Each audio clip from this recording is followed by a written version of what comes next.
एक समय की बात है। घनघोर रात में एक नवविवाहित जोड़ा मेले से घर लौट रहा था। तभी उन्होंने देखा कि एक बूढ़ा व्यक्ति एक बरगद के पेड़ के चबूतरे पर बैठा हुआ है। श्याम ने उस बूढ़े व्यक्ति की ओर देखा और फिर अपने रास्ते जाने लगा।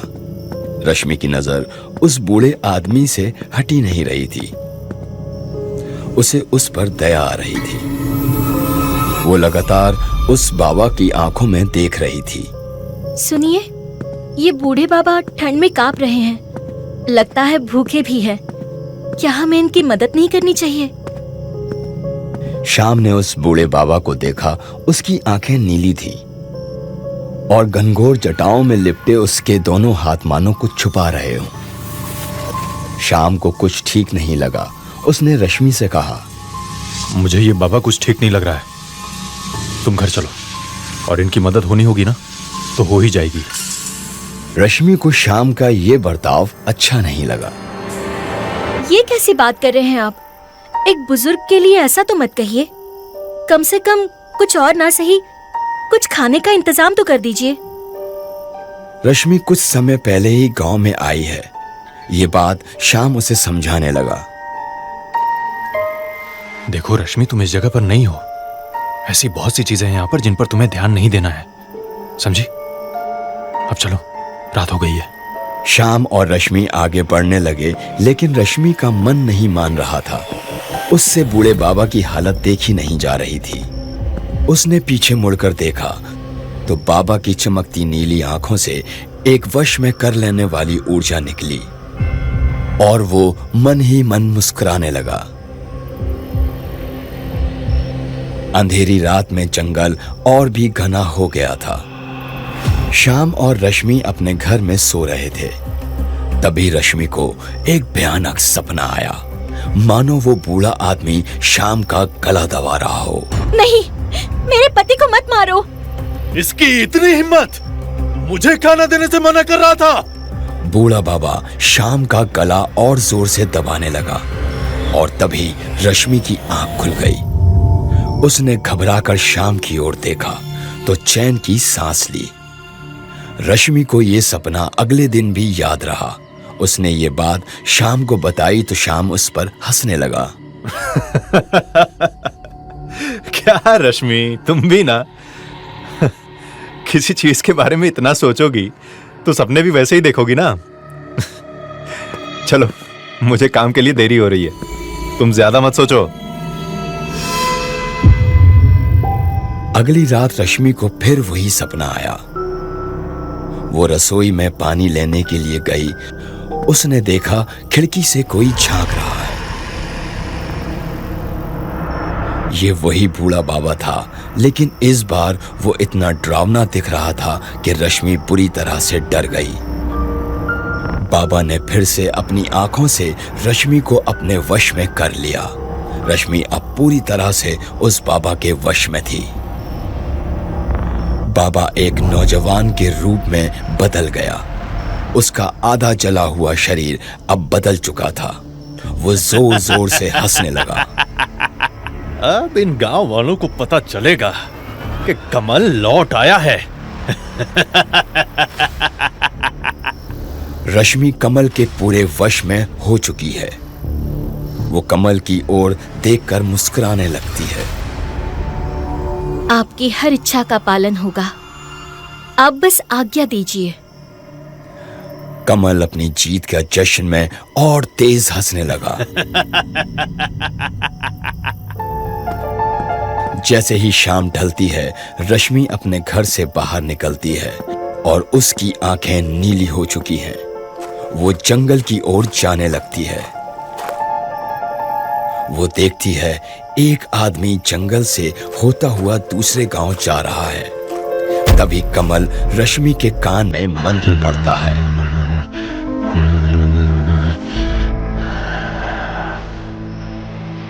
बलि चढ़ाने का समय आ चुका है रश्मि। रश्मि अपना होश और हवास भूलकर उस व्यक्ति का पीछा करने लगती है।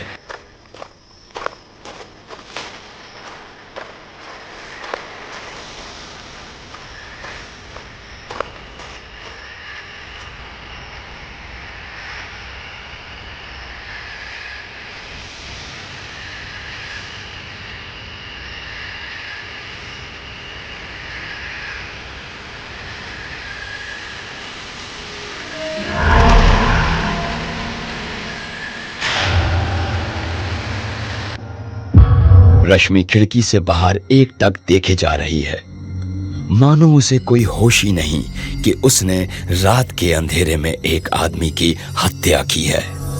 श्याम रश्मि से कुछ बात करने के लिए घर आता है। रश्मि, मैं सोच रहा था कि तुम कुछ दिन अपने मायके चली जाओ, तुम्हें भी अच्छा लगेगा।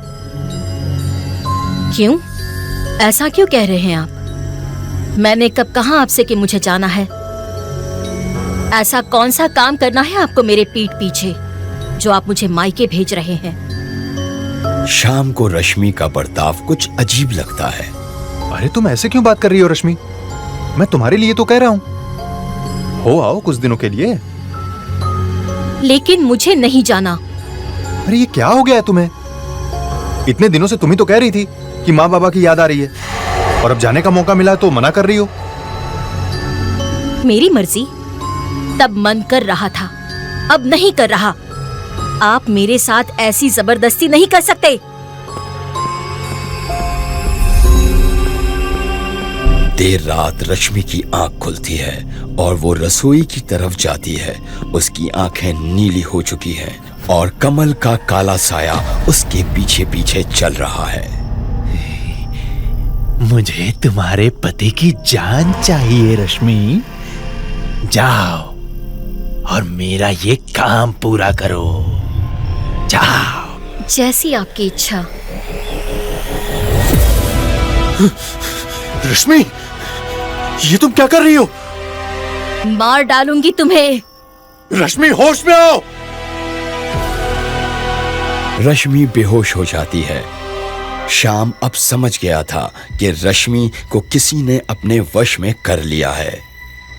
वो अपने गांव के पंडित जी के पास आया और उसने सारी बात बताई। तुम्हें रश्मि को इस गांव के श्रापित होने के बारे में पहले ही बता देना चाहिए था। आप सही कह रहे हैं पंडित जी। उस रात वो छलावा हमें रास्ते में मिला था, लेकिन मैंने ही अनदेखा कर दिया। और तुमने इस बात को महत्व नहीं दिया। क्या तुम्हें पता नहीं कि वो छलावा कितना ताकतवर है? उसने रश्मि पर वशीकरण किया है। अब जब तक वो तुम्हें मार नहीं देती, तब तक रश्मि उस कमल के वश में ही रहेगी। लेकिन ये सब इतने सालों बाद क्यों हुआ? आखिर ये छलावा है कौन? आज से 25 साल पहले मेरे पिताजी इस गांव के पुरोहित थे। वे बहुत ही विद्वान थे। सारा गांव उनसे अपना इलाज कराता था। उनका एक शिष्य था, कमल। वो भी बड़ा होशियार था। पिताजी की सिखाई हर विद्या में माहिर। धीरे धीरे उसने पिताजी की मदद बिना ही लोगों का इलाज करना शुरू कर दिया। ये देख पिताजी ने उसे अपनी सारी जिम्मेदारियां सौंप दी। कुछ समय बाद कमल एक बहुत ही शक्तिशाली तांत्रिक बन गया। उसने कई रिद्धि सिद्धियां प्राप्त की, जिनमें से सबसे भयानक विद्या थी वशीकरण। वो अपनी विद्या का दुरुपयोग करने लगा। भोले भाले लोगों पर अपना जादू दिखाकर उन्हें सताने लगा।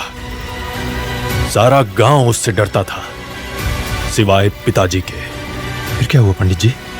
फिर पिताजी को जैसे ही इस बारे में पता चला, कमल ने अपनी पूरी शक्तियों को इस्तेमाल कर पिताजी को ही वश में कर लिया और उनके द्वारा कई लोगों की बलि चढ़ाई, जिससे उसकी शक्तियां और भी बढ़ गईं।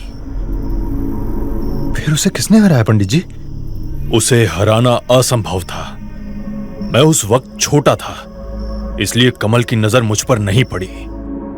मुझे पिताजी ने एक मंत्र दिया था, जिससे किसी भी वशीकरण का असर मुझ पर नहीं हुआ। जब वो तपस्या कर रहा था सामूहिक वशीकरण की विद्या को हासिल करने के लिए, तब मौका पाते ही मैंने उस राक्षस को अग्निकुंड में धक्का दे दिया। तो फिर वो वापस कैसे आया? वो कभी भी इस गांव से गया ही नहीं था। उसकी आत्मा अभी तक अपने शरीर को पाने के लिए भटक रही थी। रश्मि ने जिस रात उसकी आंखों में देखा, तभी से उसने रश्मि को अपने वश में कर लिया। अब बस वो रश्मि के द्वारा किसी की बलि चढ़ाएगा और रश्मि के शरीर में प्रवेश कर जाएगा। वो अपनी आखिरी इच्छा सामूहिक वशीकरण को पूरा करने के लिए कुछ भी करेगा। अब हम क्या करें पंडित जी? मुझे मेरी रश्मि चाहिए, मुझे मेरी रश्मि चाहिए। श्याम परेशान हो जाता है। दुखी मत हो श्याम, हमें कमल को रोकना ही होगा। अगर उसे सामूहिक वशीकरण की विद्या हासिल हो गई तो वो सबसे शक्तिशाली हो जाएगा, सबसे शक्तिशाली। रश्मि यज्ञ की तैयारी कर रही है और उसने सभी लोगों को अपने घर भोजन पे बुलाया है।